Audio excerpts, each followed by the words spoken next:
وَلَقَدْ أُوحِيَ إِلَيْكَ وَإِلَى الَّذِينَ مِن قَبْلِكَ لَئِنْ أَشْرَكْتَ لَيَحْبَطَنَّ عَمَلُكَ وَلَتَكُونَنَّ مِنَ الْخَاسِرِينَ۔ اور اے پیغمبر، تمہاری طرف اور ان پیغمبروں کی طرف جو تم سے پہلے ہو چکے ہیں یہی وہی بھیجی گئی ہے کہ اگر تم نے شرک کیا تو تمہارے اعمال برباد ہو جائیں گے اور تم نقصان اٹھانے والوں میں ہو جاؤ گے۔ بل اللہ فاعبد وکن من الشاکرین وما قدر اللہ حق قدره والارض جميعا قبضته يوم القيامة والسماوات مطويات بيمينه سبحانه وتعالى عما يشركون۔ بلکہ اللہ ہی کی عبادت کرو اور شکر گزاروں میں رہو، اور انہوں نے اللہ کی قدر شناسی جیسی کرنی چاہیے تھی نہیں کی، اور قیامت کے دن تمام زمین اس کی مٹھی میں ہوگی اور آسمان اس کے داہنے ہاتھ میں لپٹے ہوئے ہوں گے، اور وہ ان لوگوں کے شرک سے پاک ہے، بلند و برتر ہے۔ السلام علیکم ورحمۃ اللہ وبرکاتہ۔ وعلیکم السلام ورحمۃ اللہ وبرکاتہ۔ نحمده ونصلی علی رسوله الکریم، اما بعد فاعوذ باللہ من الشیطان الرجیم، بسم اللہ الرحمن الرحیم، رب اشرح لی صدری ویسر لی امری واحلل عقدۃ من لسانی یفقہوا قولی۔ آخرت پر ایمان لانے کا کیا مطلب ہے؟ کہ قیامت کا آنا برحق ہے اور اس کے آنے پر یقین رکھنا، اور دلیل کیا ہے؟ وبالآخرۃ ہم یوقنون، یا پکا یقین رکھنا یہ کہہ لیں، اور اس کے مطابق اعمال کی تیاری کرنا، اور اس سے پہلے موت اور موت کے بعد برزخ قبر میں پیش آنے والے واقعات جو ہمیں بتائے گئے ہیں قرآن و سنت کی روشنی میں، ان پر یقین رکھنا۔ یہ آپ کو چاہیے تھا اپنی جو ہوم ورک کی ڈائری ہے ان میں یہ دلائل لکھتے، کیونکہ ایمان لانے کا مطلب یہ ہے کہ اس چیز کو مانے دلیل یہ ہے، اس چیز کو مانے دلیل یہ ہے، اس چیز کو مانے دلیل یہ ہے، ٹھیک ہے؟ یہ دلیل کے ساتھ آپ نے ایمان لانا ہے، تبھی عقیدہ پکا ہوگا نا۔ بغیر دلیل کے اگر سنی سنائی پہ صرف یقین کر لیں گے تو کوئی اور کچھ اور سنا دے گا تو آپ اس کو بھی یقین کر لیں گے، اور پھر کوئی کچھ اور بتا دے گا آپ اس کو بھی یقین کر لیں گے، تو پھر آپ کس کو مانیں گے اور کس کو نہیں؟ ٹھیک ہے؟ موت سے میں نے اس لیے شروع کیا تھا، ورنہ قیامت سے بھی شروع کر لیتے۔ ہمیشہ چیز اپنے سے شروع کرنی چاہیے، جیسے ربنا اغفر لی ولوالدی وللمؤمنین یوم یقوم الحساب، یعنی دائرہ یوں پھیلتے ہیں، نیچرل وے ہے نا۔ تو اسی طرح جب کسی بھی سبجیکٹ پہ آپ سوچنا شروع کریں، کسی بھی چیز کے بارے میں، اپنی ذات سے شروع کریں، پھر اپنے قریب والوں سے، پھر اس سے آگے آگے آگے دائرہ کار بڑھاتے جائیں۔ اسی طرح قریب کی چیز سے شروع کریں، یعنی کہ نہ صرف یہ کہ رشتوں میں، بلکہ ویسے بھی قریب کی چیز سے۔ تو کسی بھی تحریر کے اندر، کسی بھی گفتگو کے اندر جو لاجیکل سیکوینس ہوتا ہے وہ اس کو آسان فہم بنا دیتا ہے، سمجھنا آسان ہو جاتا ہے، دوسرے کو بھی بات جلدی سمجھ آتی۔ یہ بالکل ایسے ہی مثلاً اگر میں آپ سے کہوں کہ میرے میز پر جو کتابیں رکھی ہیں ان کو اکٹھا کر دیں، تو ایک وہ شخص ہوگا کہ جو کچھ آئے گا ایک دوسرے کے اوپر طے لگا دے گا، رکھتا جائے گا، اور دوسرا کیسے رکھے گا؟ سیکوینس میں، پہلے بڑی، پھر اس سے چھوٹی، پھر اس سے چھوٹی، جیسے ٹاور بنتا ہے۔ تو اسی طرح سوچ کا بھی ایک ٹاور بننا چاہیے، اسی طرح لکھنے کے دوران بھی، ہر معاملے میں، ٹھیک۔ تو ہم نے موت سے اس لیے شروع کیا تھا کیونکہ ہر انسان کی قیامت اس وقت آ جاتی ہے جب اس کی موت آتی، صغرا سے کبرا کی طرف۔ پھر قیامت کی بات اور اس کی علامات، اور اس کی علامات میں بھی لاجیکل سیکوینس کیا تھا ہمارا؟ پہلے عمومی اور پھر خصوصی، یا صغرا اور پھر کبرا، پہلے ابتدائی اور پھر انتہائی یا بالکل ہی قریب ترین وقت کی علامات ہیں، ہم نے بالکل آخر میں پڑھی کہ آخر میں پھر ہوا چلے گی اور کچھ اور چیزیں بھی جس طرح ہم نے کل ذکر کی۔ اچھا جناب، اسی طرح اب اگلا مرحلہ کیا ہے؟ قیامت کے دن کا۔ اس پر ایک لیکچر ہے، روز قیامت کیا ہوگا، ٹھیک، اس میں بھی اسی طرح پوری ٹرین چلتی سیکوینس ہے۔ یہاں بھی اب روز قیامت پہ ہم آ گئے ہیں، نفخ صور پڑھ چکے ہیں ہم، رائٹ؟ اب اس دن کیا کیا ہوگا اس کا ذکر بھی قرآن مجید میں ملتا ہے۔ قیامت صرف انسانوں پر واقع ہوگی یا اور مخلوق پر بھی؟ سب پر واقع ہوگی. جانوروں کا کیا حال ہوگا، اور پہاڑوں کا کیا ہوگا، ستاروں کا کیا ہوگا، آسمان کا کیا ہوگا. ٹھیک ہے، ان سب چیزوں کے بارے میں بھی ہمیں ترتیب سے معلوم ہونا چاہیے. یہ بتائیے کہ جانوروں کے ساتھ کیا ہوگا؟ وَإِذَا الْوُحُوشُ حُشِرَتْ. ٹھیک ہے. پھر آسمان کی مختلف کیفیات بتائی گئی.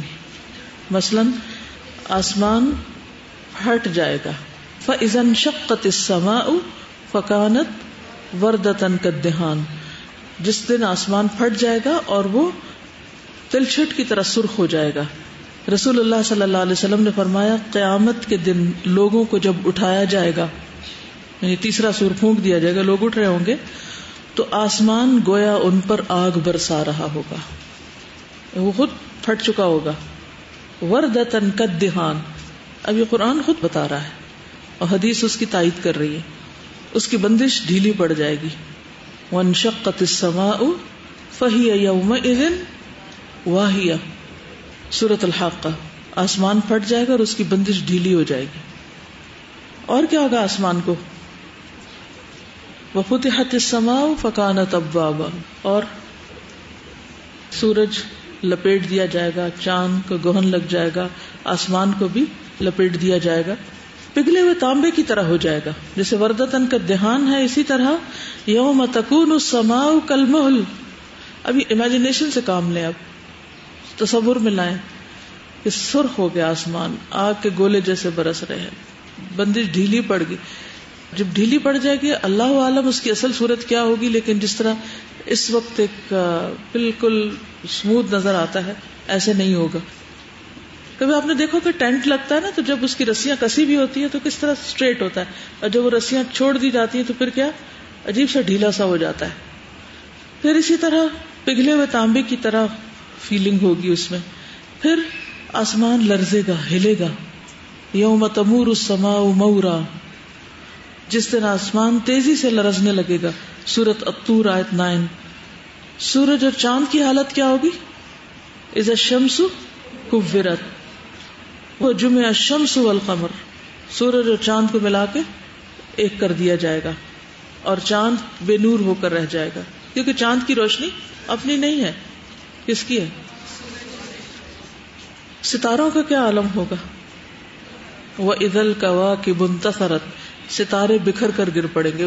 آسمان کی بندش جب ڈھیلی ہوگی تو میگنیٹک فیلڈ ہی اگر آپ سمجھیں، مثلا اللہ عالم کیا ہے، لیکن اس میں جب بریک آئے گی تو کیا ہوگا؟ ستارے اپنی جگہ پر قائم رہیں گے، ساری چیزیں ایک دوسرے سے ٹکرانا شروع کر دیں گی. فَإِذَا النُّجُومُ طُمِسَتْ. جب ستارے بے نور ہو جائیں گے، یعنی ان کی بھی روشنی باقی نہیں رہے گی. سورۃ المرسلات میں آتا ہے. اور کیا ہوگا؟ اور سورج چاند ستاروں آسمان کے ساتھ کیا ہوگا اس کے علاوہ جو بھی آپ نے سنا؟ وَإِذَا السَّمَاءُ كُشِطَتْ. جیسے کھال اتار دی جاتی ہے. اور اِذَا السَّمَاءُ انفطرت، اس میں پھٹنے کی بات آتی. ایک جگہ پھٹنے کی، ایک جگہ شق ہونے کی ہے. شق کریک کو کہتے ہیں نا. یوم تشقق السماء. اور کطی السجل للکتب. پھر زمین کی حالت کیا ہوگی؟ سورۃ الواقعہ میں آتا ہے اذا رجت الارض رجا. جب زمین یکبارگی ہلا دی جائے گی. کبھی آپ بیڈ پہ بیٹھے ہوں اور کوئی اس کو ہلانا شروع کر دے تو آپ کو کیسا لگتا ہے؟ کیسا لگتا ہے؟ زمین ہمارے لیے کیسے ہے؟ بیڈ کی طرح ہے نا، مہاد ہے. تو جب اسی کو ہلا دیا جائے گا تو پھر سکون کہاں ہوگا؟ یوم ترجف الارض والجبال وکانت الجبال کثیبا مہیلا. جس دن زمین اور پہاڑ لرزنے لگیں گے اور پہاڑ بھربھری ریت کے پھسلتے ہوئے تودے بن جائیں گے. کبھی لینڈ سلائڈنگ والا ایریا دیکھا ہوگا. بعض سڑکیں ایسی ہوتی ہیں نا، وہ آپ سارا سال بنتی رہتی ہیں پہاڑی علاقوں میں. کیوں؟ اس لیے کہ ان کے نیچے جو پہاڑ ہوتا ہے وہ مٹی والا ہوتا ہے، سالڈ نہیں ہوتا. تو وہ جب بارش ہوتی ہے، جب کچھ ہوتا ہے تو وہ بہہ جاتا ہے سب کچھ. پھر بناتے ہیں، پھر بہہ جاتا ہے، پھر بہہ جاتا ہے، وہ ٹکتا ہی نہیں وہاں پر. تو اسی طرح پہاڑ جو اتنے سالڈ ہیں وہ سارے کے سارے ہی بھربھرے ہو کے بیٹھ جائیں گے.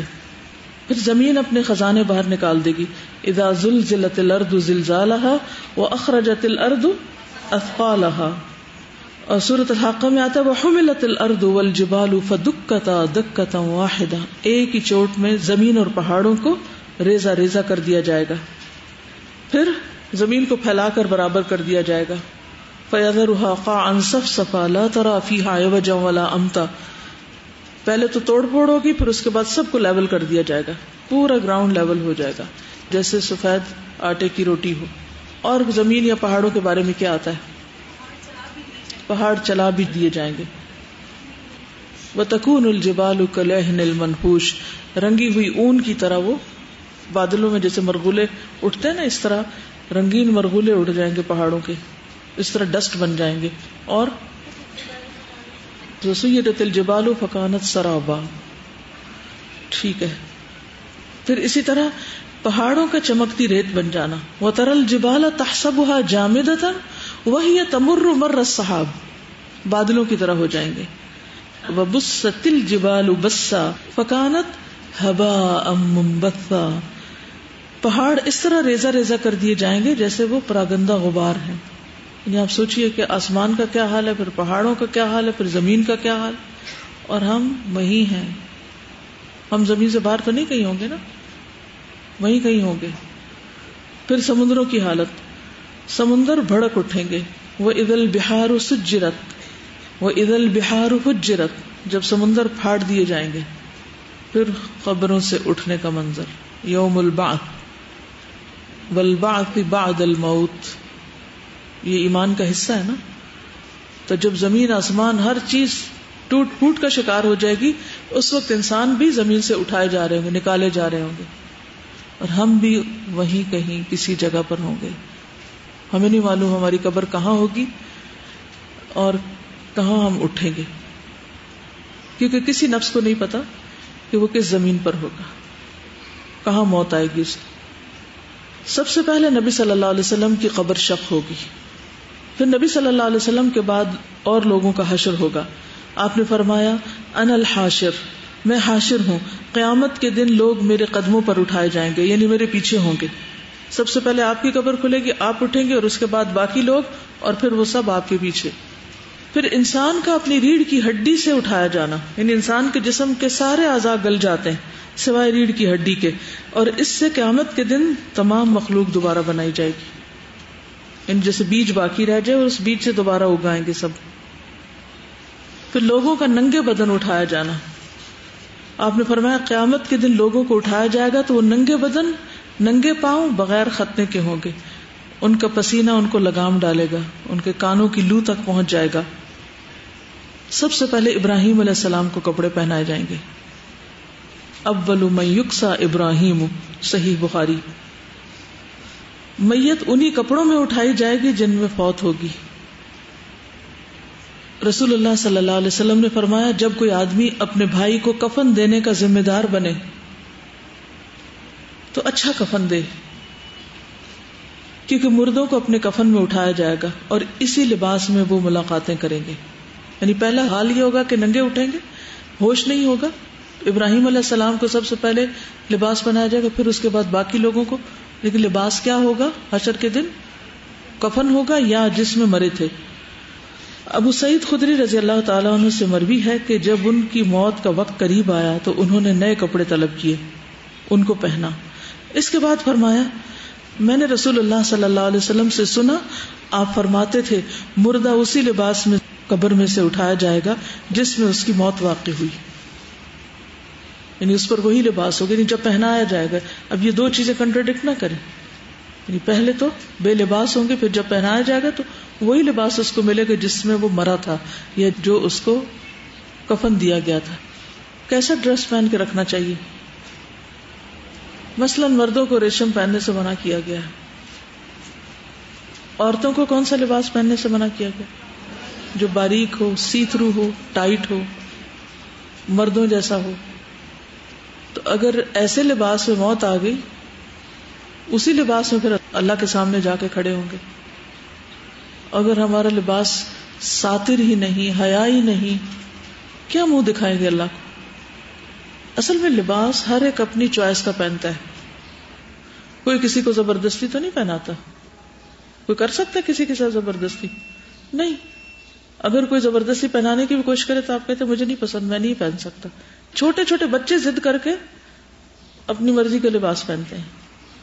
تو اب بھی ہم جو کچھ پہنتے ہیں وہ ہماری آنکھیں ہوتی ہیں، ہم دیکھ کے پہنتے ہیں کہ کتنا باریک ہے، اور پھر پہن کے شیشہ بھی دیکھتے ہیں نا سب، کہ نہیں دیکھتے؟ جب اس میں ہم یہ دیکھ رہے ہوتے ہیں کہ ہم لگتے کیسے ہیں، تو کیا یہ نہیں دیکھ سکتے کہ ہم لباس پہن کے بھی کہاں سے ننگے ہیں؟ کیونکہ وہ عورتیں جنت کی خوشبو بھی نہ پا سکیں گی جو لباس پہن کے ننگی ہوں. ظاہر ہے انہی کپڑوں میں پھر پل صراط کراس کرنا ہے، تو وہ جنت کو روک نہیں دی جائیں گی. یہ کیا پہن کے آ رہے ہو؟ اور موت کا وقت پتہ ہوتا کب آنا ہے؟ بازار میں آ جائے گی، گھر میں آ جائے گی، گاڑی میں آ جائے گی، کہاں ہوگی؟ کیا کرنا چاہیے؟ ہر ایک کا ایک امتحان ہوتا ہے نا. لباس عورت کا ایک ٹیسٹ ہے، ایک امتحان ہے. اس پر کمپرومائز کرنا بڑا مشکل ہوتا ہے، اس کا درست ہونا بھی بڑا مشکل ہوتا ہے.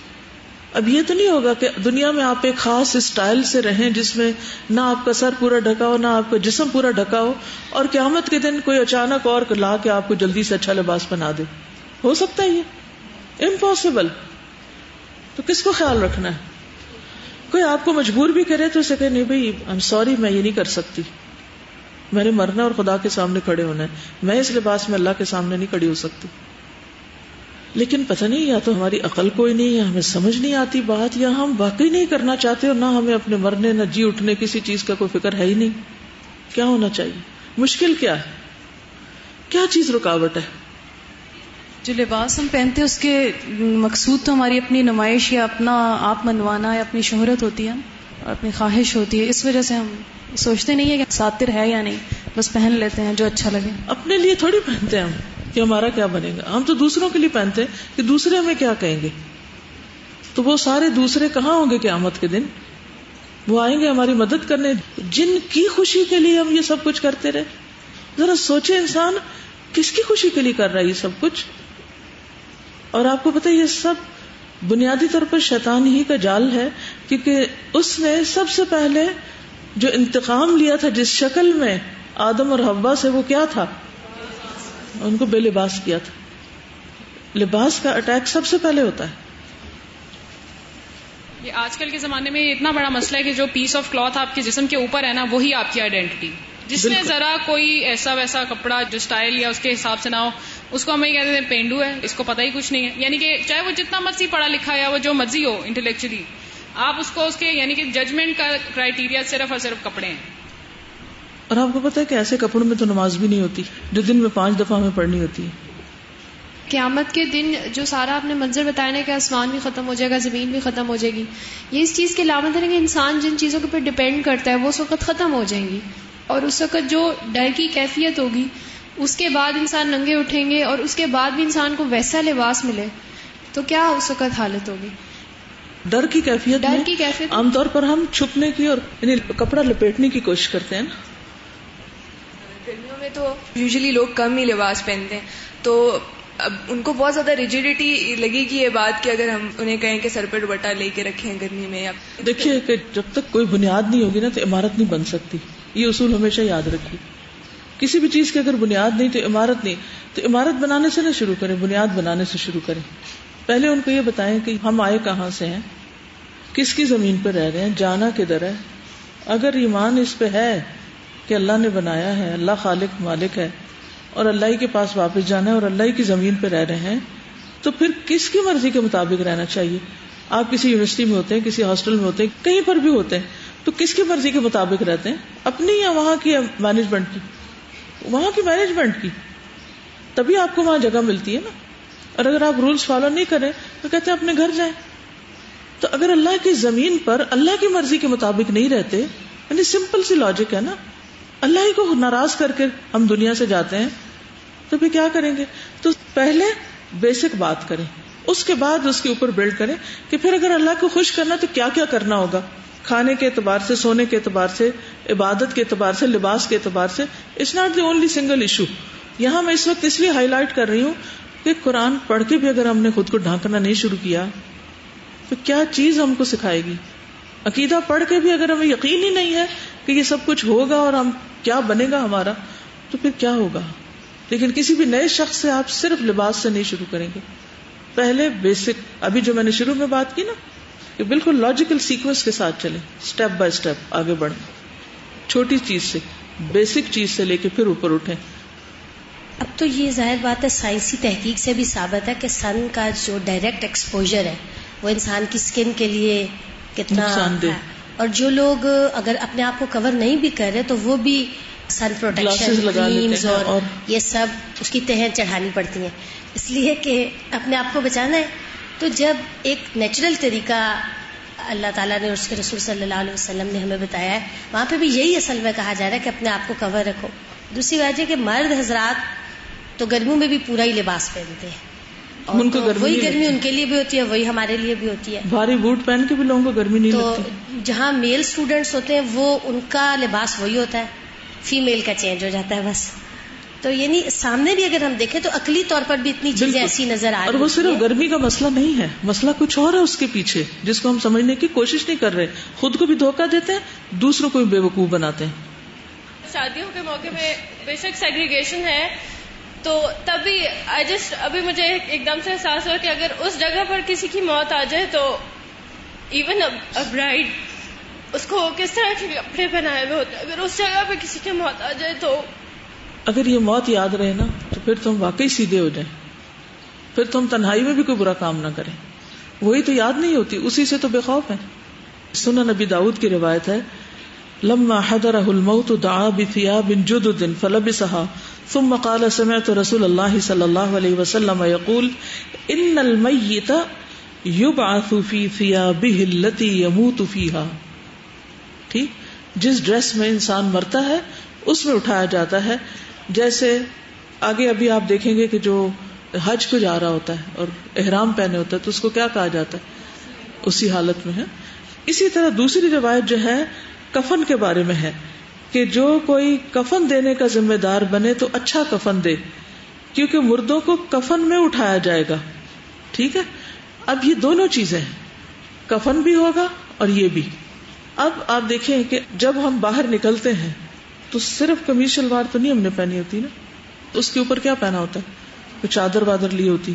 تو کفن جو ہے وہ ایک طرح سے چادر کے یا آؤٹر ڈریس سمجھ لیں آپ. اور یہ جو لباس ہمارا عام لباس ہم نے گھر میں سوتے وقت پہنتے ہیں، اب سوتے وقت ہم گاؤن یا چادر یا اسکارف یہ تو نہیں پہن کے سوتے نا، لیکن مرنے کے بعد کیا ہوتا ہے، میت کو جب رخصت کیا جاتا ہے، گھر سے نکالا جاتا ہے تو اس کو پراپر ایک طرح سے ڈریس اپ کیا جاتا ہے. اس ڈریس کو بھی صحیح ہونا چاہیے. تنہائی میں بھی پوری طرح برہنہ ہونے کو ناپسند کیا گیا. سر یہ جو بات آپ نے کی کہ عورتوں کا بہت بڑا ٹیسٹ ہے لباس کو، یہ واقعی بالکل صحیح بات ہے. اس میں جو خواہش پیچھے کام کر رہی ہوتی ہے وہ ہوتی ہے اچھے لگنے کی، کیونکہ لباس جتنا بھی ہم ٹائٹ کرتے جاتے ہیں اس کو مختلف اس کا جو ٹیکسچر چینج کرتے جاتے ہیں، نیٹ کے جیسے ہوتے ہیں، شفونز کے ہوتے ہیں، اس میں پیچھے چیز ایک ہی کام کر رہی ہوتی ہے کہ ہم اچھے لگیں. تو دین تو سارے کا سارا ہے ہی کہ اپنی خواہشات کو دین کے تابع کرنا، لیکن ہماری پوری کوشش ہوتی ہے، جیسے میرے پاس ایسے کئی کلائنٹس آتے ہیں نا، وہ اس گنجائش کو پورا نکالنے کی کوشش کر رہے ہوتے ہیں کہ نہیں ہم کریں گے، قرآن بھی پڑھیں گے، لیکن اس کی تو اجازت ہے نا، کوئی بات نہیں ہاف سلیو استعمال، اس کی تو اجازت ہے نا. مطلب وہ پورا ٹائم اگر ایک دفعہ اپنے آپ کو بٹھا کے سمجھا لیا جائے کہ دین نام ہی اس چیز کا ہے کہ اپنی خواہشات کو اس کے تابع کیا جائے، تو لباس کیا پھر ہر مسئلہ حل ہو جائے گا انشاءاللہ. بالکل، جزاک اللہ خیر. اس میں آپ دیکھیے کہ ابو سعید خدری جو ہے انہوں نے نیا لباس طلب کیا، اچھا صاف لباس، جو بھی مناسب لباس طلب کیا. اس سے پتہ چلتا ہے کہ اچھا لباس پہننا منع نہیں ہے کہ آپ اچھا لباس نہ پہنے یا نیا لباس نہ پہنے، صاف ستھرا نہ پہنے. اس سے نہیں منع کیا گیا. کس سے منع کیا گیا؟ عورتوں کو خاص طور پر کہ لباس پہن کے ننگے نہ نظر آئیں، بس یہ کرائیٹیریا ہے کہ لباس پہن کے ننگے نہ ہوں آپ. چلیے، قیامت کے دن روح کو جسم سے جوڑ دیا جائے گا. سلسلہ صحیحہ میں آتا ہے روح ایک پرندے کی شکل میں ہوتی ہے جو درختوں پر چگتا رہتا ہے حتیٰ کہ قیامت کا دن آ جائے گا اور ہر روح کو اس کے جسم میں داخل کر دیا جائے گا. ابھی ریسنٹلی جن کی ڈیتھ ہوئی نا امبرینا کی ساس کی، تو میں ان سے پوچھ رہی تھی تو وہ کہتی ہیں کہ اچانک ہی بیٹھے بیٹھے ان کو نزع کا عالم شروع ہو گیا، ان کی ساس کو آواز بدل گئی اور پھر جسم کہتی کہ میرے کندھوں پہ ہاتھ رکھا تو اتنا بوجھ تھا، کہتی ابھی تک جیسے میرے کندھے چرچرا رہے ہیں. اور پھر یہ کہ کہتے کہ جس طرح وہ گاڑی میں انہوں نے ان کو بٹھایا لے جانے کے لیے ہاسپٹل، کہتے کہ میرے کندھے یا گود میں تھا ان کا سر اور کہتی ہے مجھے واقعی ایسا لگا کہ منہ سے کچھ نکل کے باہر گیا، یعنی باقاعدہ مجھے فیلنگ آئی کہ نکل گیا کچھ. اب ظاہر ہے کہ وہ فزیکل چیز تو نہیں ہوتی، لیکن جیسے ہوا کا جھونکا گزرتا ہے یا کوئی بھی چیز تو پتہ چلتا ہے. تو روح جو ہے وہ بھی اسی طرح، یعنی کہ وہ کچھ چیز جیسے اڑ کے نکل جاتی ہے نا، باہر نکل جاتی ہے، اور پھر قیامت کے دن واپس جسم کے اندر داخل کر دی جائے گی. قیامت کے دن زمین کا امانت سونپنا. آدمی نے جس زمین کے جس علاقے میں مرنا ہوتا ہے تو اللہ تعالیٰ اس علاقے میں پہنچنے کے لیے کسی حاجت کا بہانہ بنا دیتے ہیں. بندے کو وہاں کوئی ضرورت پیش آ جاتی ہے، بیٹھے بیٹھے گھر سے بندہ باہر نکل جاتا ہے. جب وہ آدمی اپنی زندگی کے آخری نشانات تک پہنچتا ہے کہ یہاں تک اس نے چل کے آنا ہے تو موت آ جاتی ہے. استغفر اللہ. وہ بھی اس دن بتا رہی تھی کہ ان کو گاڑی میں بٹھایا اور 3-4 منٹ کے راستہ ابھی گزرا ہی تھا کہ ڈیتھ ہو گئی. تو ان کی موت گھر کے اندر نہیں لکھی تھی، وہ سڑک پر تھی، ایک خاص اشارے تک پہنچ کر روح نے نکلنا تھا، وہاں جا کے نکلی. تو یہاں بھی کیا ہے کہ جہاں اسے زندگی کے آخری نشانات تک پہنچنا ہوتا ہے تو وہاں پہنچتا بندہ تو اس کو موت آ جاتی. قیامت کے دن زمین کہے گی اے میرے رب، یہ وہ بندہ ہے جو تو نے مجھے سونپا تھا.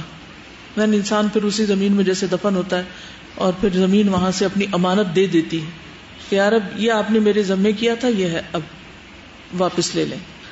پھر اس دن جب انسان اٹھے گا تو شدید گھبراہٹ ہوگی. یوم یدعو الداعی الی شیء نکر خش عن ابصارهم یخرجون من الاجداث کأنہم جراد منتشر مہطعین الی الداعی یقول الکافرون ھذا یوم عسر. جس دن پکارنے والا ایک ناگوار چیز کی طرف پکارے گا تو یہ لوگ سہمی سہمی نگاہوں سے اپنی قبروں سے یوں نکل آئیں گے، یعنی جب وہ نکلیں گے تو ڈری ڈری نگاہوں سے کہ کیا ہو رہا ہے، جیسے بکھری ہوئی ٹڈیاں ہوں. وہ پکارنے والے کی طرف دوڑے جا رہے ہوں گے. کافر اس دن کہیں گے کہ یہ دن تو بڑا ہی کٹھن ہے.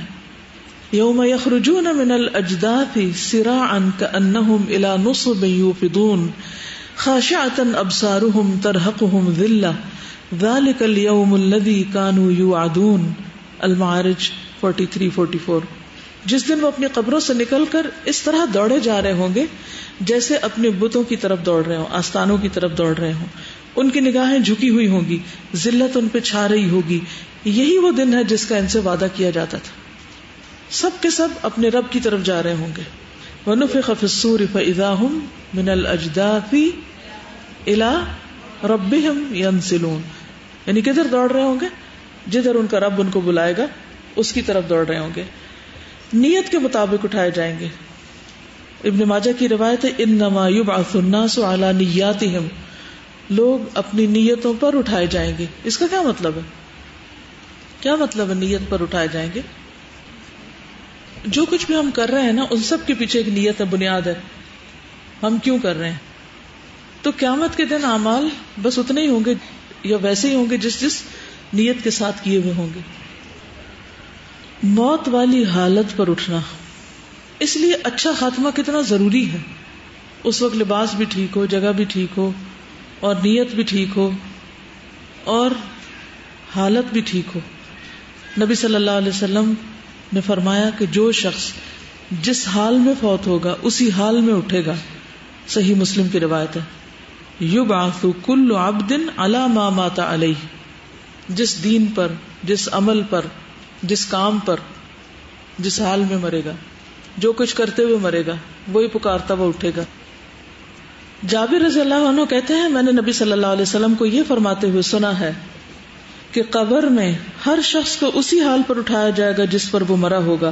مومن اپنے ایمان پر اور منافق اپنے نفاق پر. مومن ایمان پر، منافق نفاق پر. فاجر بن کر اٹھنا. رسول اللہ صلی اللہ علیہ وسلم نے فرمایا بلا شبہ قیامت کے دن تاجر لوگ، بزنس مین کا حشر بحیثیت گناہگار ہوگا مگر وہ جو اللہ سے ڈرتا رہا، نیکیاں کرتا رہا، سچ بولتا رہا. سلسلہ صحیحہ کی حدیث ہے ان التجار یبعثون یوم القیامت فجارا الا من اتقى اللہ وبر وصدق. تو یہ صرف تجاری کی بات ہے یا باقی بھی جو کوئی کام کرتا ہے، کسی کا کوئی اور بزنس پیشہ ہے وہ چھوڑ دیے جائیں گے، وہ جو مرضی کریں؟ کیا کہتے ہیں آپ؟ مثلاً ایک ڈاکٹر ہے اگر اور وہ ایماندار نہیں ہے اپنی پریکٹس میں تو اس کا انجام فرق ہوگا. الا من اتقى اللہ، کیا کنڈیشن ہے کسی بھی کام کے کرنے کی؟ اللہ سے ڈر کے کیا جائے، بندوں کے ڈر سے نہیں. نمبر 2 برا، نیک ہو کام، وصدقہ، اور سچ بولے انسان، جھوٹ بول کے دھوکہ نہ دے، چاہے کوئی بھی کام کر رہا ہو، کوئی بھی پیشہ ہو. حاجی کا تلبیہ کہتے ہوئے اٹھنا، جو حج کرنے جائے اور رستے میں ہی مر جائے. ابن عباس کہتے ہیں کہ ایک شخص نبی صلی اللہ علیہ وسلم کے ساتھ میدان عرفات میں تھا، اس کے اونٹ نے گرا کر اس کی گردن توڑ دی. وہ شخص محرم تھا، مر گیا. رسول اللہ صلی اللہ علیہ وسلم نے ہدایت دی کہ اسے پانی اور بیری کا غسل اور 2 کپڑوں کا کفن دیا جائے، مگر اس کو خوشبو نہ لگائی جائے، کیونکہ قیامت کے دن وہ لبیک کہتا ہوا اٹھے گا. کبھی آپ نے اس بات پہ غور نہیں کیا؟ میں اکثر اس پہ سوچتی ہوں، یہ جو میت کے غسل، کفن، دفن کی بات ہوتی ہے تو یہ سوال ہمیشہ میرے ذہن میں رہا کہ بندہ ہے، مر گیا ہے، اسے دھونے کی کیا ضرورت ہے؟ اسے خوشبو کیوں لگائی جائے؟ اسے کفن کیوں پہنایا جائے؟ وہ کسی بھی چادر میں لپیٹ کے بس پھینک دیا جائے مٹی میں. کوئی حکمت سمجھ آتی ہے اس نہلانے کی؟ ایک عقلی اعتبار سے اگر لاجیکلی دیکھا جائے تو ایک بندہ مر گیا جس کو اب آپ نے مٹی میں ڈال کے آنا ہے، قبر میں ڈالنا ہے، اور چند گھنٹوں کے بعد اس کے جسم سے وہ کچھ نکلنا ہے کہ بندہ دیکھ نہ سکے، اور اس کی گوشت اور ہڈیاں اور کیڑے اور ہر چیز اس کے آس پاس، یعنی اگر آپ تصور میں بھی لائیں تو کانپ اٹھے کہ جو اس کا ہونے والا ہے. تو پھر کیا ضرورت ہے کہ اس کو نہلایا جائے اور پھر بیری کے پتے بھی ڈالے جائیں اور پھر اس کو اچھی طرح دھونا، کیونکہ نبی صلی اللہ علیہ وسلم نے کہا تھا نا کہ اس کو اچھی طرح نہلانا اور اچھی طرح کفن دینا، پھر اچھا سا کفن دیا جائے، پھر اس کو خوشبو لگائی جائے، یعنی اس کو صاف ستھرا کر کے رخصت کیا جائے. کیا حکمت ہے؟ اور اس پر اتنی ٹریننگز ہوتی ہیں اور اتنی تربیت ہوتی ہے، اور پھر وصیتیں لوگ کرتے ہیں کہ نیک شخص مجھے غسل دے. اور کئی بادشاہ ایسے تھے کہ انہوں نے باقاعدہ وصیتیں کی کہ فلاں فلاں اسکالر جو ہے یا فلاں فلاں شخص جو ہے وہ مجھے غسل دے. کیوں؟ وائی؟ قبر میں جو فرشتے آئیں گے اس کے پاس تو اچھے حال میں ہو اور اچھا خاتمہ، ہاں، کیونکہ پھر اسی حال میں اٹھائے بھی جائیں گے. یعنی ایک تو یہ ہے کہ انسان کی ایک تکریم ہے، عزت ہے، تو وہ تو یہ بھی ہو سکتا تھا نا کہ ڈرائی کلیننگ کر دی جائے، اس کی پاؤڈر وغیرہ سے پفنگ کر دی جائے اور اس کو سجا دیا جائے. لیکن کتنا مشکل ہوتا ہے نہلانا، آپ کو پتا ہے. اچھا خاصا جان چاہیے ہوتی ہے، مردہ اتنا ہیوی ہوتا ہے، اس کو آپ الٹاتے ہیں، پلٹاتے ہیں، اس کے منہ کو صاف کرتے ہیں، اس کو وضو کراتے ہیں، اس کے بال دھوتے ہیں، اس کے پاؤں دھوتے ہیں، اس کو سارے کا سارا بالکل نیٹ اینڈ کلین کرتے ہیں. اگر بیمار ہے یا ویسے کوئی چیز ہے اس کے جسم پر، دیکھیے انسان جس حال میں دفنایا جائے گا، جس حال میں مرے گا، جیسا کفن پہنایا جائے گا، وہ ان چیزوں کے ساتھ اٹھے گا. یعنی وہ اس کا اینڈ ہے. اب بیچ میں اس نے ختم ہونا ہے، پھر اس کے بعد دوبارہ بننا ہے، پھر اس کے بعد وہ اسی کے ساتھ اٹھ کے جا رہا ہے، صاف ستھرا یا جیسے بھی. قبر میں اس نے نہ بڑھنا ہے نہ گھٹنا ہے. ایک تو یہ کہ اللہ کا حکم ہے ہی، لیکن یہ حکمت سمجھ میں یہ آتی ہے کہ آپ نے جب فرمایا کہ احرام والے کو خوشبو نہ لگاؤ تو باقی سب کو لگاؤ. اب وہ خوشبو کتنی دیر رہے گی؟ لیکن اصل بات یہی ہے کہ جیسے اگلی حدیث سے بھی پتہ چلتا ہے کہ رسول اللہ صلی اللہ علیہ وسلم نے فرمایا، اس ذات کی قسم جس کے ہاتھ میں میری جان ہے، جو شخص بھی اللہ کے راستے میں زخمی ہوا، اور اللہ تعالیٰ خوب جانتا ہے کہ اس کے راستے میں کون زخمی ہوا، وہ قیامت کے دن اس طرح آئے گا کہ اس کے زخموں سے خون بہ رہا ہوگا، رنگ خون جیسا ہوگا لیکن اس میں خوشبو مسک جیسی ہوگی. اس حدیث کو دیکھ لیجئے، نیتوں والی حدیث کو دیکھ لیجئے، کفن والی کو دیکھ لیجئے، محرم والی کو دیکھ لیجئے. ان ساری حدیثوں کو جب آپ اکٹھا کر کے پڑھتے ہیں تو ایک سنگل بات جو سمجھ میں آتی ہے وہ یہ ہے کہ انسان جس حال میں جائے گا اس حال میں کیا پھر اٹھے گا. تو اعمال اندرونی اعتبار سے بھی، نیت، عمل، ایکشن، حج پہ جا رہے ہیں، جہاد پہ جا رہے ہیں، زخمی ہو رہے ہیں، اندر کیا نیت تھی؟ اب سمجھ آئی وہ نیت والی بات یہاں کہ اور اللہ خوب جانتا ہے کہ اس کے راستے میں کون زخمی ہوا، وہ نیتوں پہ اٹھایا جائے گا نا. پھر اس کے خون سے خوشبو آئے گی، سب کے خون سے نہیں خوشبو آئے گی. پھر جانوروں کو بھی زندہ کیا جائے گا قیامت کے دن. اور ان کا بھی ادلا بدلا ہوگا، قصاص ہوگا. لوگ ننگے پاؤں اٹھیں گے. بخاری میں آتا نبی صلی اللہ علیہ وسلم نے فرمایا تم اللہ سے قیامت کے دن ننگے پاؤں، ننگے بدن اور پیدل چل کر بن ختنہ ملو گے، یعنی ختنے نہیں ہوں گے. آپ نے دیکھا ہوگا کہ جب کمپیوٹر ڈیڈ ہو جاتا ہے اور آپ کو ریسٹور کرنا پڑتا ہے یا ری فارمیٹ کرتے ہیں تو جو انیشل پروگرام ہوتا ہے وہ تو آ جاتا ہے، لیکن آپ کی اپلیکیشنز جو ایکسٹرا ڈالی ہوئی ہوتی ہیں یا پھر آپ کی اپنی فائلز جو ہوتی ہیں اس میں وہ کدھر جاتی ہیں؟ وہ ختم ہو جاتی ہیں، کرپٹ ہو جاتی ہیں، ڈیلیٹ ہو جاتی ہیں. تو جو اصل ہے وہ باقی رہتی. تو انسان اپنی اصل پر فزیکلی بھی اٹھے گا اور اسی طرح نیت بھی، جو اصل اس کی حقیقی سچی نیت ہوگی اس پر اٹھے گا. کچھ لوگوں کا سوار ہو کر پہنچنا، کچھ تو پیدل جا رہے ہوں گے اور کچھ سوار ہوں گے. نبی صلی اللہ علیہ وسلم نے فرمایا لوگوں کا حشر 3 فرقوں میں ہوگا، 3 گروپس میں. ایک طرح کے لوگ رغبت کرنے والے اور ڈرنے والے ہوں گے، راغبین راہبین، رغبا و رہبا. قرآن میں صفت آتی ہے نا پیغمبروں کی، یعنی جو رغبت کے ساتھ اللہ کی طرف بڑھیں اور ڈرتے ہوئے اللہ کو پکاریں، اللہ کی عبادت کریں. دوسرا وہ لوگ جو ایک اونٹ پر 2 آدمی سوار ہوں گے اور کسی اونٹ پر 3 ہوں گے، کسی اونٹ پر 4 ہوں گے اور کسی پر 10 ہوں گے. ٹھیک ہے. یحشر الناس علی 3 طرائق، 3 طریقوں پر لوگ ہوں گے. راغبین راہبین واسنان علی بعیر وثلاثۃ علی بعیر واربعۃ علی بعیر.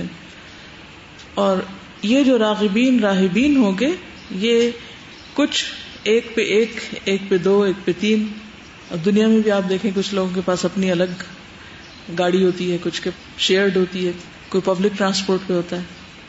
پھر آگ کا کافروں کو حشر کے میدان میں اکٹھا کرنا. فرمایا لوگوں کا حشر 3 فرقوں میں ہوگا. ایک رغبت کرنے والے، ڈرنے والے.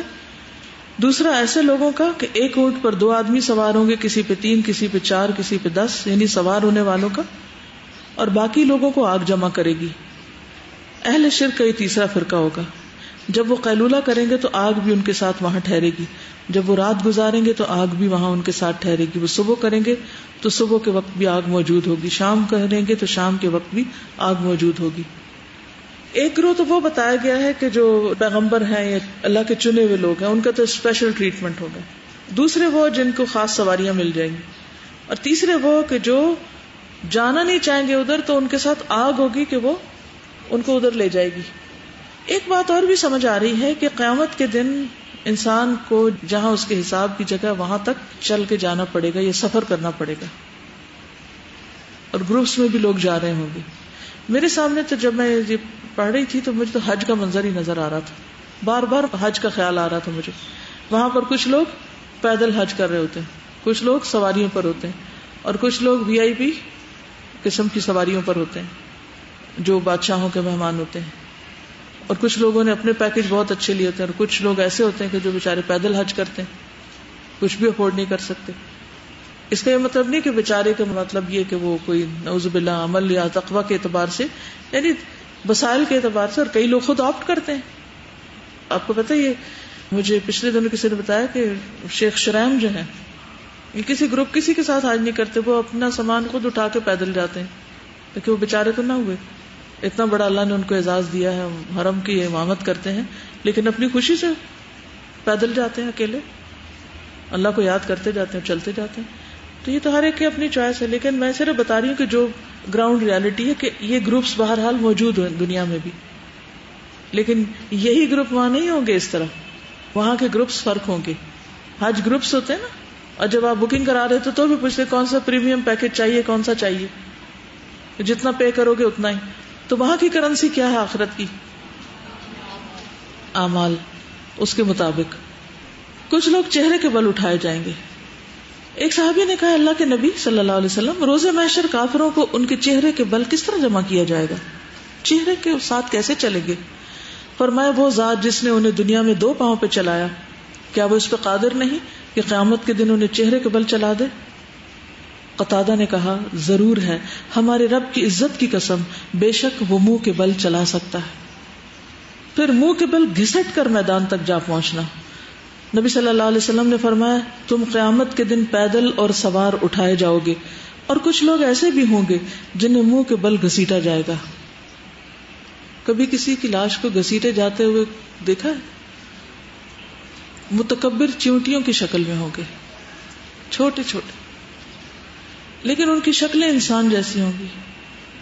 ہر حقیر چیز ان سے بلند ہوگی، یہاں تک کہ وہ جہنم کے ایسے قید خانے میں داخل ہو جائیں جس کا نام بلس ہے. ان لوگوں پر آگ چھائے گی، انہیں طینۃ الخبال اہل جہنم کی پیپ جمع کی ہوئی پلائی جائے گی. کچھ لوگ اندھے اٹھائے جائیں گے. کچھ پتہ ہے کون ہے وہ؟ جس نے قرآن پاک کو پڑھا، یاد کیا، پھر بلا دیا. وَنَحْشُرُهُ يَوْمَ الْقِيَامَةِ أَعْمَى قَالَ رَبِّ لِمَ حَشَرْتَنِي أَعْمَى وَقَدْ كُنْتُ بَصِيرًا قَالَ كَذَلِكَ أَتَتْكَ آيَاتُنَا فَنَسِيتَهَا وَكَذَلِكَ الْيَوْمَ تُنْسَى. سورۃ الاسراء میں آتا ہے وَنَحْشُرُهُمْ يَوْمَ الْقِيَامَةِ عَلَى وُجُوهِهِمْ عُمْيًا وَبُكْمًا وَصُمًّا مَأْوَاهُمْ جَهَنَّمُ كُلَّمَا خَبَتْ زِدْنَاهُمْ سَعِيرًا. پھر گروہ در گروہ اٹھنا. یوم ينفخ فی الصور فتأتون افواجا. جس دن سور پھونکا جائے گا تو تم فوج در فوج نکل آؤ گے. ساری مخلوق کا اکٹھا ہونا، کسی فرد کا بھی باقی نہ رہنا، ایک بھی نہیں بچے گا. وَيَوْمَ نُسَيِّرُ الْجِبَالَ وَتَرَى الْأَرْضَ بَارِزَةً وَحَشَرْنَاهُمْ فَلَمْ نُغَادِرْ مِنْهُمْ أَحَدًا. کسی ایک کو بھی ہم نہیں چھوڑیں گے، سب کو اکٹھا کر لیں گے. سائق اور شہید کا ساتھ ہونا. جب سور پھونکا جائے گا وَنُفِخَ فِي الصُّورِ ذَلِكَ يَوْمُ الْوَعِيدِ وَجَاءَتْ كُلُّ نَفْسٍ مَعَهَا سَائِقٌ وَشَهِيدٌ لَقَدْ كُنْتَ فِي غَفْلَةٍ مِّنْ هَذَا فَكَشَفْنَا عَنْكَ غِطَاءَكَ فَبَصَرُكَ الْيَوْمَ حَدِيدٌ. جب سور پھونکا جائے گا تو کہا جائے گا یہی یوم وعید ہے. اس دن ہر شخص اس حال میں آئے گا کہ اس کے ساتھ ایک ہانکنے والا اور ایک گواہی دینے والا ہوگا، اور یہ فرشتے ہوں گے. ظاہر ہے بلا شبہ تو اس دن سے غافل رہا، سو آج ہم نے تیری آنکھوں سے پردہ ہٹا دیا اور آج تیری نگاہ خوب تیز ہے، سب نظر آ رہا ہے. دنیا میں اندھے بنے ہوئے تھے لیکن یہاں سب حقیقت کھل گئی. پھر حدیث میں آتا ہے، صحیح الجامع کی حدیث ہے، الشام ارض المحشر والمنشر. یعنی شام کا علاقہ، ارض مقدس، اکٹھا ہونے اور بکھرنے کی جگہ ہے. یعنی اس طرف سب لوگ وہاں سے اکٹھ ہونا شروع ہوگا. زمین آسمان کی شکل تبدیل ہو جائے گی. یوم تبدل الارض غیر الارض والسماوات. حدیث میں آتا ہے قیامت کے دن لوگوں کا حشر سفید اور سرخی آمیز زمین پر ہوگا، یعنی سرخی مائل زمین پر.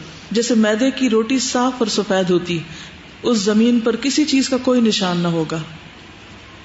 یہ سمجھے جیسے اسکرین ہوتی، کمپیوٹر کی اسکرین ہے اور اس کے اوپر حرف پھر کتنے واضح ہو جاتے ہیں. ایسے ہی زمین بالکل سفید ہوگی اور لوگ جو اس میں کھڑے ہوں گے وہ بالکل واضح نظر آ رہے ہیں. کوئی ٹیلا درخت پہاڑ نہیں ہوگا کہ کسی چیز کے پیچھے کوئی چھپ سکے یا کوئی کسی انسان کے پیچھے چھپ جائے. اچھا یہ بتائیے کہ حشر کا دن کتنا لمبا ہوگا؟ ہماری یہ دنیا کی زندگی کتنے دن ہے؟ اس کے مقابلے میں کیا ریشو بنتی؟ آپ کو پتا ہے کہ چند گھنٹے ہمیں کہیں بیٹھنا، کھڑے ہونا کتنا مشکل لگتا ہے. کب فارغ ہوں گے؟ کب ختم ہوگا یہ سب؟ کب جان چھوٹے گی؟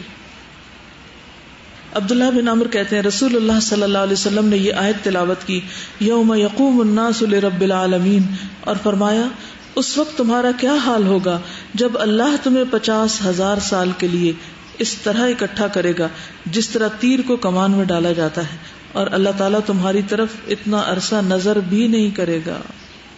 کہتے نا الانتظار اشد من الموت، انتظار جو ہے وہ موت سے بھی سخت ہوتا ہے.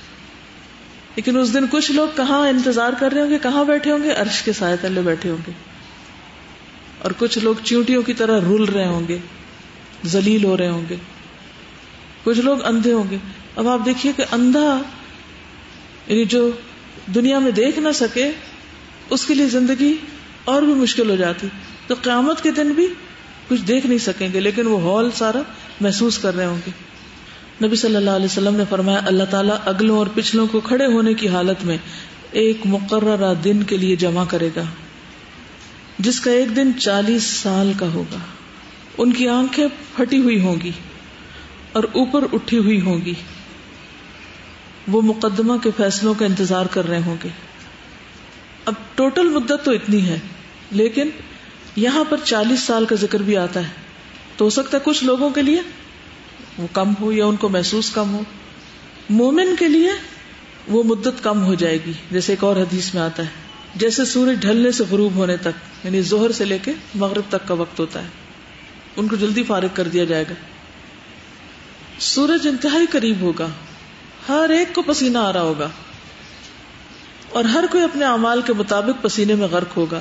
کچھ کے گھٹنوں تک، کسی کی کمر تک، کسی کے منہ میں پسینے کی لگام ہوگی، یعنی منہ میں ڈوب رہا ہوگا وہ ایک طرح سے.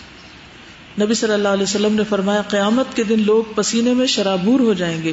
حالت یہ ہو جائے گی کہ تم میں سے ہر کسی کا پسینہ زمین پر 70 ہاتھ تک پھیل جائے گا اور منہ تک پہنچ کر کانوں کو چھونے لگے گا. ہر ایک کو پسینہ آئے گا. دنیا میں آپ دیکھیں کہ جو گرمی ہوتی ہے وہ تو ہوتی ہے، لیکن جب پسینہ آنے لگتا ہے تو پھر کتنی عجیب گھبراہٹ ہو جاتی، اور اس وقت اگر انتظار بھی کرنا پڑے تو اور کتنی مشکل ہو جاتی. اس وقت سب لوگ پسینے کی لگام منہ میں ڈالے ہوں گے. مسلمان پر تو وہ زکام کی طرح ہوگا اور کافر پر موت جیسی کیفیت طاری ہو جائے گی. اتنا گھبراہٹ ہوگی اس کو جیسے مرنے لگے. اور مومن کے لیے جیسے اسے زکام لگ گیا ہو.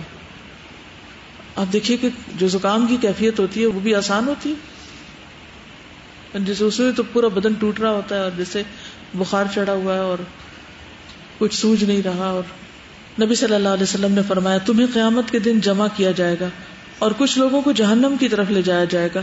اس وقت میں وہی کہوں گا جو نیک بندے نے کہا ہوگا، میں ان کا حال دیکھتا رہا جب تک میں ان کے درمیان رہا، اور جب آپ نے مجھے فوت کر لیا تو آپ ہی ان پر نگران تھے. بے شک آپ عزیز اور حکیم ہیں. جب یہ سب کچھ ہو رہا ہوگا، ایک سارا پسینہ لوگوں کو آ رہا ہوگا، تو صرف پسینہ نہیں ہوگا، مینٹلی بھی کتنے ٹارچر میں ہوں گے. اور میں سوچ رہی ہوں کہ اس وقت کتنی حسرتیں ہوں گی لوگوں کو یاد آ رہا ہوگا کہ میں کاش ایسے نہیں ایسے کر لیتا، کاش اس سے ایسے نہیں ایسے بول دیتا. بڑی باتیں تو چھوڑے، شیطان ہم سے یا اپنا نفس ہم سے اتنے چھوٹے چھوٹے ایسے عمل کروا دیتا ہے، اور آپ کو کبھی کچھ یاد رہ جاتا ہے اور کچھ یاد نہیں بھی رہ جاتا. اسی لیے اس کو یوم الحسرہ بھی کہا گیا. اب سمجھ آتی ہے کہ اس وقت جب یہ سب کچھ ہو رہا ہو، 50,000 ایئرس کا اگر ایک دن ہے، کتنا سلو وہ پیریڈ ہوگا. کیونکہ جو لوگ اچھے ہوں گے ان کو اچھی جگہ پر رکھا جائے گا، تو ان کو دیکھ دیکھ کے حسرت کر رہے ہوں گے نا. کہ اب دیکھو گا کہ جب حج کرتے ہیں نا تو کچھ لوگ کی گاڑیاں زوم کر کے گزر جاتی ہیں اور کچھ لوگ بےچارے دھوئیں میں کھڑے رہتے ہیں. تو اس وقت انسان کو ہوتا ہے کہ یہ کون خوش قسمت ہے کہ جو پہنچ گئے اپنی منزل پر، ہم کہاں ہیں، ہم کیوں نہیں پہنچ پائے. تو وہاں بھی دیکھ کے کیسی کیسی حسرتیں ہو رہی ہوں گی کہ یہ کتنے بلند مقام پہ پہنچ گئے اور ہم نے کیا کیا، ہم بھی تو ساتھ ہی تھے دنیا میں. رسول اللہ صلی اللہ علیہ وسلم نے فرمایا تمہیں معلوم بھی ہے یہ کون سا دن ہوگا؟ اس دن دنیا کے شروع سے قیامت کے دن تک کی ساری خلقت ایک چٹیل میدان میں جمع ہوگی، اور ایک پکارنے والے کی آواز سب کے کانوں تک پہنچ سکے گی اور ایک نظر سب کو دیکھ سکے گی. سورج بالکل قریب ہو جائے گا، لوگوں کی پریشانی اور بے قراری کی کوئی حد نہ رہے گی جو برداشت سے باہر ہو جائے گی.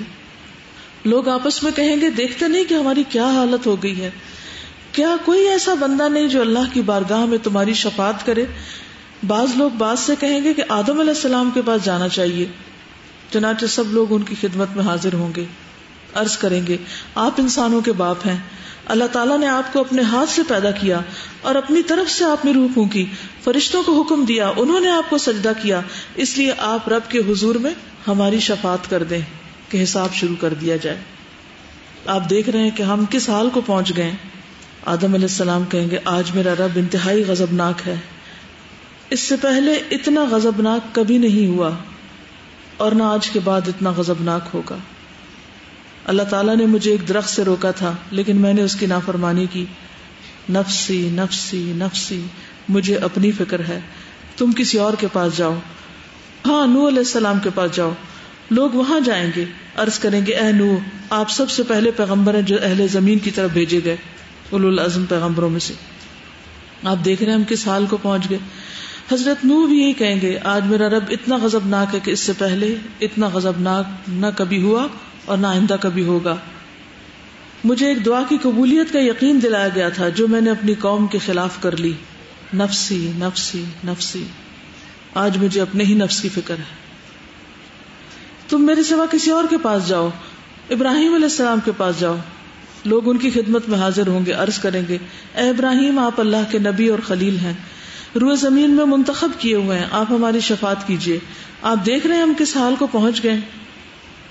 ابراہیم علیہ السلام بھی کہیں گے آج میرا رب بہت غضبناک ہے, اتنا کہ اس سے پہلے کبھی نہ ہوا اور نہ آئندہ ہوگا. میں نے 3 جھوٹ بولے تھے, نفسی نفسی نفسی. مجھے اپنے نفس کی فکر ہے, میرے سوا کسی اور کے پاس جاؤ. موسیٰ کے پاس جاؤ. موسیٰ علیہ السلام کی خدمت میں لوگ حاضر ہوں گے, عرض کریں گے اے موسیٰ آپ اللہ کے رسول ہیں, اللہ نے آپ کو اپنی طرف سے رسالت اور کلام سے سرفراز کیا, آپ ہماری شفاعت اپنے رب کے حضور کریں. آپ دیکھ رہے ہیں کہ ہم کس حالت کو پہنچ چکے ہیں, اس وقت ہمارا کیا حال ہو رہا ہے. موسیٰ علیہ السلام کہیں گے آج اللہ تعالیٰ بہت غضبناک ہے, اس سے پہلے نہ اتنا کبھی غضبناک ہوا اور نہ بعد میں ہوگا. میں نے ایک شخص کو قتل کر دیا تھا, حالانکہ اللہ کی طرف سے مجھے اس کا کوئی حکم نہیں ملا تھا. نفسی نفسی نفسی. مجھے اپنی فکر لگی, میرے سوا کسی اور کے پاس جاؤ. عیسیٰ علیہ السلام کے پاس جاؤ. لوگ وہاں جائیں گے, عیسیٰ علیہ السلام سے کہیں گے آپ اللہ کے رسول اور اس کا کلمہ ہے جسے اللہ نے مریم علیہ السلام پہ ڈالا تھا, اللہ کی طرف سے ایک روح ہے. آپ نے بچپن میں ماں کی گود میں ہی لوگوں سے بات کی تھی, ہماری شفاعت کیجیے. آپ دیکھ رہے ہیں ہماری کیا حالت ہو چکی ہے. حضرت عیسیٰ بھی کہیں گے میرا رب آج اس درجہ غضبناک ہے کہ اس سے پہلے کبھی غضبناک نہ ہوا اور نہ کبھی ہوگا. وہ اپنی کسی لغزش کا ذکر نہیں کریں گے, لیکن اتنا کہیں گے نفسی نفسی نفسی. میرے سوا کسی اور کے پاس چلے جاؤ. ہاں محمد کے پاس چلے جاؤ. سب لوگ محمد صلی اللہ علیہ وسلم کی خدمت میں حاضر ہوں گے, عرض کریں گے اے محمد صلی اللہ علیہ وسلم آپ اللہ کے رسول اور سب سے آخری پیغمبر ہیں, اللہ تعالیٰ نے آپ کے اگلے پچھلے گناہ معاف کر دیے, اپنے رب کے حضور میں ہماری شفاعت کیجیے. آپ دیکھ رہے ہیں ہم کس حالت کو پہنچ چکے ہیں. آپ نے فرمایا آخر میں آگے بڑھوں گا اور عرش تلے پہنچ کر اپنے رب عز و جل کے آگے سجدے میں گر پڑوں گا, اور پھر اللہ تعالیٰ کے حضور دیر تک تسبیح کریں گے, ذکر کریں گے, اور یہ دعا کریں گے کہ اب حساب قائم کر دیا جائے. یہ صحیح بخاری کی روایت ہے. تو جب تک قبروں سے اٹھ کے حساب قائم نہیں ہو جاتا, انتظار کی گھڑیاں, گرمی کا وقت, پسینہ, چاہے قبر میں جنت دکھا بھی دی گئی لیکن اس تک پہنچنا بھی تو ایک مرحلہ ہے. لیکن اصل بات یہ کہ ہم اس دن کو بھول چکے ہیں یا اس کا پورا نقشہ ہمارے سامنے نہیں, اس لیے ہم غفلت میں کھوئے ہوئے. اگر بڑے بڑے پیغمبروں کا یہ عالم ہوگا, ہمارا کیا مقام ہے, کس زوم میں ہے, کس دھوکے میں ہیں ہم. خود ساختہ تصورات ہیں, اپنے بارے میں خوش فہمیاں ہیں کہ ہم بڑے نیک ہیں اور ہم نے تو فلاں فلاں عمل کر لیا, اس لیے ہمیں تو اب سیدھا جنت میں بھیج ہی دیا جانا چاہیے. لیکن یہ انتظار گاہ جو ہے اس کا کیا ہوگا؟ اور حال یہ کہ کوئی رشتہ دار نہیں, سب اپنے مسئلے میں پڑے ہوئے ہیں. یوم یفر المرء من اخیہ وامہ وابیہ وصاحبتہ وبنیہ, سب رشتہ دار اپنے اپنے نفسی نفسی, کوئی کسی کو نہیں پوچھ رہا. سزا میں یہ سوچ رہی تھی کہ انبیاء جو ہیں انہوں نے یعنی ایک ایک کی ان کی زندگی کی کوئی ایسی چیز تھی, لیکن اس پہ بھی وہ اپنے نفس کو یعنی ملامت کریں گے نا. تو ہم اپنے آپ کو دیکھیں, ہمیں تو ہر وقت ہی ملامت کرتے رہنا چاہیے اپنے آپ کو کہ ہم ابھی کر لیں گے تو شاید اس دن کچھ فائدہ ہو جائے ہمیں. وہ آ کے ان کو ان کے اچھے پوائنٹس یاد کراتے ہیں اور وہ اپنی غلطیاں یاد کر رہے ہیں. یہ نیک ہونے کی علامت ہے نا. ہمیں کوئی ہماری اچھائی یاد کرائے تو ہم اتنا بھول جاتے ہیں کہ جیسے پتہ نہیں ہم کہاں کے سپر سٹار ہیں, اپنی اوقات ہی بھول جاتے ہیں, اپنی غلطیاں ہی بھول جاتے ہیں. اگر دنیا میں یہ کہنا شروع کر دینا کہ نفسی نفسی, کہ اپنے عیب اور اپنی غلطیاں دیکھیں تو دوسروں کی تو نظر ہی نہ آئے. پھر ایسا بھی ہم نے جیسے پچھلے دنوں وہ پڑھا ہے ہیٹ ریلیٹڈ پرابلمس, تو میں سوچی تھی ابھی تو سورج اتنا دور ہے اور اس کی ہیٹ اس کے مقابلے میں کتنی کم ہے, جس میں ہم اگر کھڑے ہو جائیں کچھ دیر تو ہمیں ایسی پرابلم ہو جاتی ہیں, اور فوراً ہم کو پانی پلانا اور ٹھنڈی جگہ پہ لانا, تو اس دن نہ پانی وہاں ملے گا, نہ کوئی کھانا ملے گا, نہ کوئی چھاؤں ہوگی, تو بنے گا کیا؟ کل گریڈ 2 کا اسلامک اسٹڈیز کا پیپر تھا, تو میں تقریباً جب پیپر شروع ہوا اس کے آدھے گھنٹے بعد میں پہنچی ہوں. میں پہنچی تو کلاس ٹیچر پہلے سے بیٹھی ہوئی تھی، اور جو پہلا نعرہ بچوں نے مجھے دیکھ کے لگایا، انہوں نے کہا teacher you made such an easy paper. اتنا ایزی پیپر تھا، ہم نے تو کر بھی لیا، آلموسٹ 80% بچوں نے کر لیا تھا. تو میں نے کہا کہ اتنا آسان تو نہیں تھا، آپ لوگوں نے کیسے اتنی جلدی کر لیا؟ نہیں teacher it was very easy, it was very easy. خیر وہ کلاس ٹیچر نے کہا کہ آپ ذرا ان کے نا چیک کر لیں، بچے بھی چھوٹے ہیں، کوئی غلطیاں وغیرہ انہوں نے کی ہوں. اور ایک ایک کا میں دیکھتی جاؤں اور غلطیوں سے بھرا ہوا، بیکاز وہ بچوں میں ایک ہوتا ہے نا کہ ہم جلدی سے کر لیں اور ہم ریس میں فرسٹ آ جائیں کہ پہلے میں نے کر لیا. تو میں نے ان کو بھی یہ سمجھایا، اور بعد میں خود بھی یہی سوچتی رہی کہ ہمارا بھی انہی بچوں والا حال ہے کہ جب علم کی اور شعور کی کمی ہوتی ہے تو ہم مشکل چیزوں کو آسان سمجھ لیتے ہیں اور ان کو مزے مزے میں، اب جیسے ہم نے اپنی زندگی کو ایک بہت ہی آسان قسم کا ایک کھیل سمجھا ہوا ہے نا. علم کی کمی نہیں ہے یا انفارمیشن کی بھی کمی نہیں ہے. کسی کو اگر آپ یہ سارا نقشہ یہ قیامت کا جس طرح بھی آپ نے پڑھا ہے، ایون ہم خود جو یہاں پہ بھی ہال میں بیٹھے ہیں، ہم سب کے دل کی وہ کیفیت اس طرح سے نہیں ہوتی جس طرح کی ہونی چاہیے. ایون میں اپنے دل کی بھی میں سوچتی ہوں کہ یہ اس بات کو اس طرح سے نہیں لے رہا جیسے اس کو لینا چاہیے. Why is it taking it so lightly?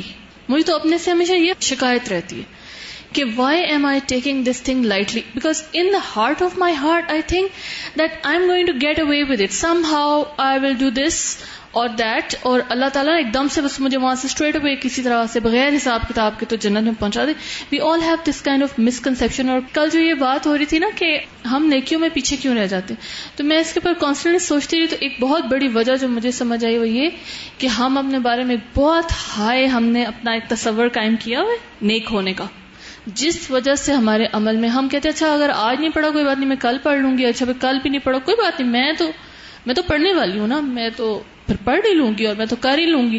اور وہ جب تک آپ کریں نہیں سیریسلی تو وہ تو کام نہیں ہوتا، کوئی بھی کام نہیں ہوتا. بٹ ہم دھوکے میں پڑے ہوئے، اس ایلوژن کی وجہ سے ہمارے نیکیوں میں کمی ہے. اب آپ دیکھیے کہ یہ جتنا بھی عرصہ ہے، جو بھی بہرحال جو اس میں سچے اور جینوئنلی اچھے کام کرنے والے لوگ ہیں، ان کے لیے انتظار یا ان کا جو ویٹنگ پیریڈ ہے وہ مختلف ہو جائے گا. یعنی ایک دفعہ تو اس گھبراہٹ اور پسینے سے ہر کوئی پار ہوگا، یعنی کہ وہ تو آئے گا ہی، کیونکہ مومن کا اور وہ فرق بتا دیا گیا کہ اس کا کس طرح کا ہوگا، اس کا کس طرح ہوگا. پھر جگہ بھی مختلف ہوں گی، گروہ بھی مختلف ہوں گے، انسان انہی میں اٹھایا جائے گا جن سے وہ محبت کرتا ہوگا، جن کی کمپنی میں وہ رہتا ہوگا، جس قسم کے وہ کام کر رہا ہوگا وہی کرتا اٹھے گا. اسی اعتبار سے تقسیم ہوگی لوگوں کی. اب آپ دیکھیے کہ وہ لوگ جو اچھے حال میں ہوں گے، یعنی یہ جو عرصہ ہے نا انتظار کا، اس کا کسی کو نہیں پتا کہ کتنا، لیکن لوگ سارے کے سارے لوگ بیزار ہو جائیں گے کہ ہم، بلکہ ایک روایت میں یہ بھی آتا ہے کہ چاہے اللہ تعالیٰ ہم کو جہنم میں پھینک دے مگر اس کرب سے نجات دے کہ یہ ہم جو یہاں کھڑے ہیں، یعنی یہاں سے ہم نکل جائیں کسی طرح. پھر حضور صلی اللہ علیہ وسلم جب سجدے میں گر پڑیں گے اور پھر اللہ تعالیٰ سے جو شفاعت کریں گے، سو شفاعت کبریٰ کہتے ہیں نا، اور پھر حساب شروع ہو جائے گا.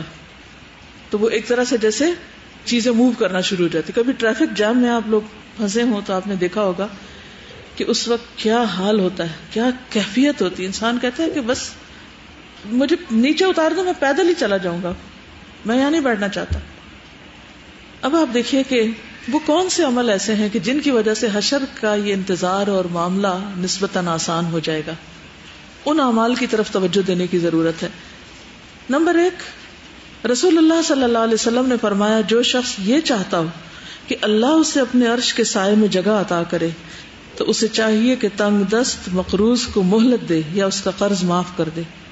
یعنی جو دنیا میں کسی کی تنگی کو دور کرے، دنیا میں دوسروں کی مشکلات دور کریں. لیکن افسوس یہ ہے کہ اب تو حال یہ کہ لوگ جب دیکھیں گے نا کوئی دوسرا تنگی میں تو خوش ہوتے ہیں، شکر ہے اس پہ یہ وقت آیا، ہمیں جو فلاں مشکل سے گزرنا پڑا وہ ہمیں پتا ہے.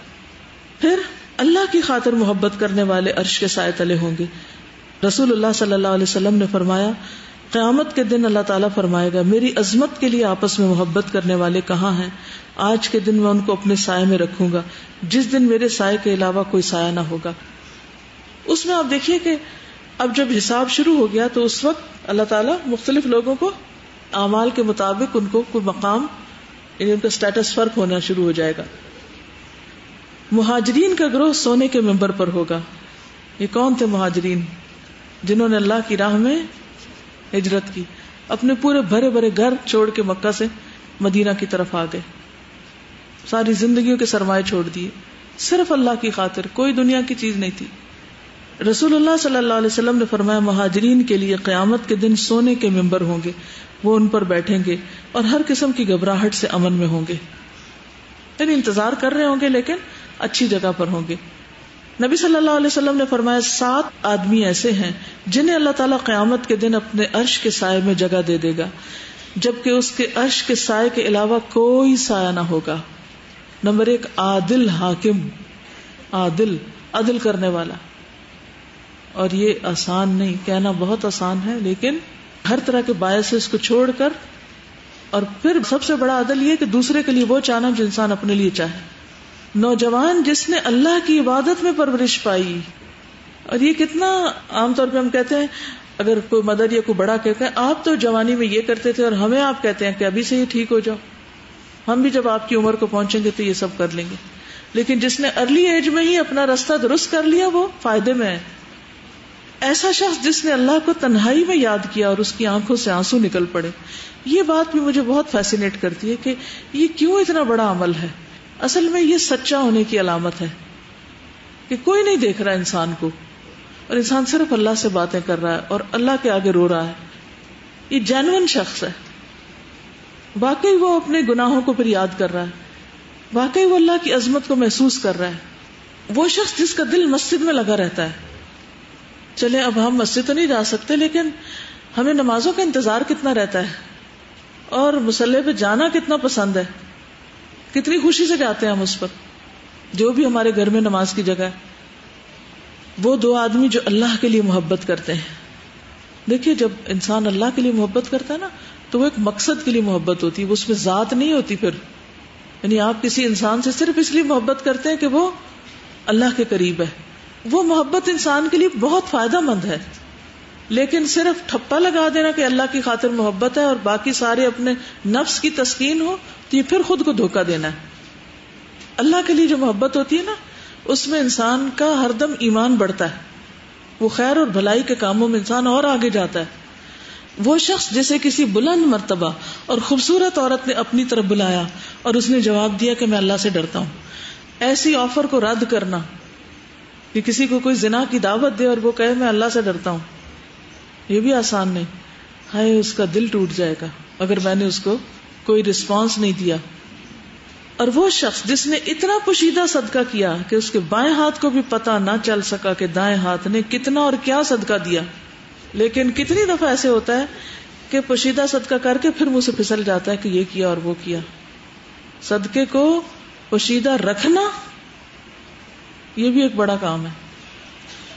اول تو یہ کہ صدقہ کرتے بھی کتنا ہے یہ بھی ہم سب سوچ لیں، اور پھر سب سے چھپ کر کتنا کرتے ہیں جسے صرف اللہ دیکھتا ہو۔ تو یہ جو سچائی ہے نا، مجھے ان سب چیزوں میں جو ٹاپ پہ چیز لگتی ہے وہ سچائی ہے۔ یوم ینفع الصادقین صدقہم۔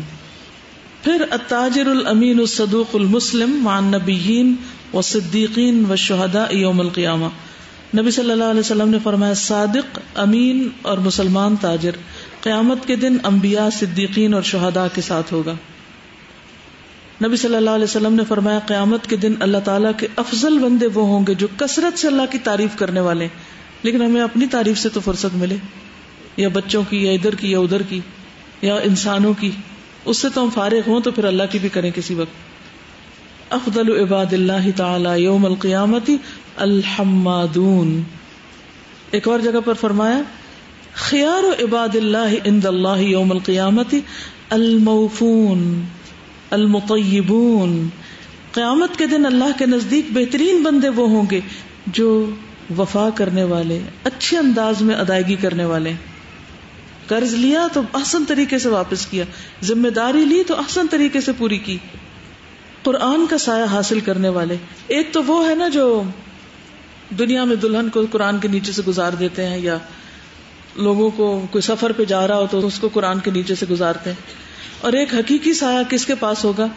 آپ نے فرمایا قرآن پڑھا کرو، کیونکہ قیامت کے دن پڑھنے والوں کے لیے سفارشی بن کے آئے گا۔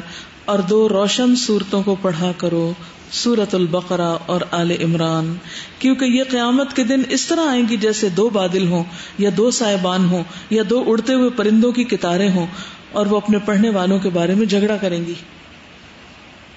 کبھی تو ہمیں ایسا بھی کرنا چاہیے کہ کسی دن چھٹی کا دن ہو یا کبھی ہم تھوڑے روٹین سے فارغ ہوں تو ہم کہیں چلے ہم سورۃ البقرہ اور آل عمران بیٹھ کے پڑھ لیتے ہیں تاکہ قیامت کے دن یہ ہمارے لیے سایہ بن جائیں. صدقہ سایہ کرے گا. نبی صلی اللہ علیہ وسلم نے فرمایا مومن روز قیامت اپنے صدقے کے سائے میں ہوگا. صدقہ بھی صدق سے. روزہ دار کے منہ کی بو اللہ کے نزدیک قیامت کے دن مشک کی خوشبو سے زیادہ عمدہ ہوگی. روزہ رکھنے والے، آذان دینے والے، فرمایا مؤذن قیامت کے دن لمبی گردنوں والے ہوں گے. جن و انس جو بھی آذان سنتے ہیں وہ قیامت کے دن اس پر گواہی دیں گے اس شخص کے لیے. مسجد کو آباد رکھنے والے اللہ کے پڑوسی. ان اللہ لینادی یوم القیامہ این جیرانی این جیرانی. اللہ تعالیٰ قیامت کے دن اعلان کریں گے میرے پڑوسی کہاں ہیں، میرے پڑوسی کہاں ہیں. فرشتے پوچھیں گے اے ہمارے رب کسے زیب دیتا ہے کہ وہ تیرے پڑوس میں آئے. اللہ تعالیٰ فرمائے گا مساجد کو آباد کرنے والے کہاں ہیں. میں تو کہتی ہوں ہر مسجد کے باہر یہ لکھ کے لگا دینا چاہیے. اور مسجدوں کی آبادی کس چیز سے ہوتی ہے؟ اس میں اذان دینے، نماز پڑھنے، اس میں جماعت میں حاضر ہونے سے، اس میں تعلیم، تعلم، اس میں اللہ کا ذکر، عبادت، ان سب چیزوں سے. ہم اپنے مال سے اپنے بچوں کی تربیت سے مدد کر سکتے ہیں. ہم اپنے بچوں کو مسجد بھیجنے والے بنے.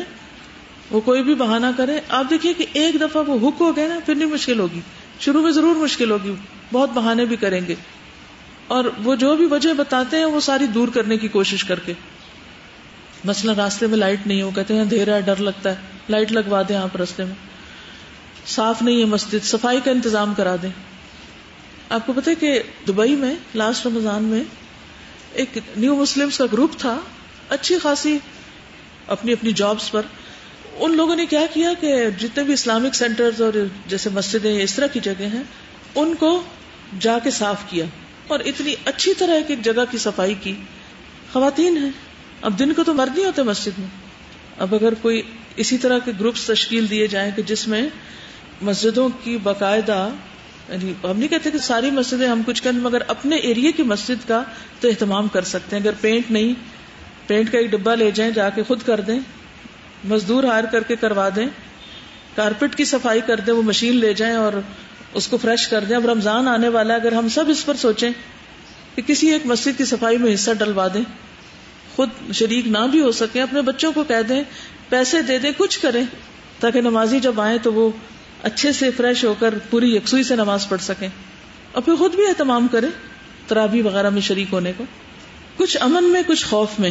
رسول اللہ صلی اللہ علیہ وسلم نے فرمایا، اللہ تعالیٰ فرماتے ہیں مجھے میری عزت کی قسم میں اپنے بندے پر 2 امن اور 2 خوف جمع نہیں کرتا.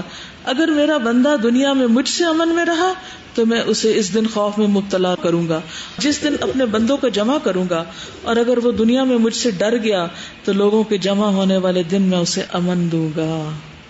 سمجھ آ گئی؟ یعنی جو دنیا میں اللہ سے ڈرتے ہیں وہ قیامت کے دن امن میں ہوں گے، اور جو دنیا میں بے ڈر ہو کے کام کر رہے ہیں وہ قیامت کے دن پر ڈر رہے ہوں گے.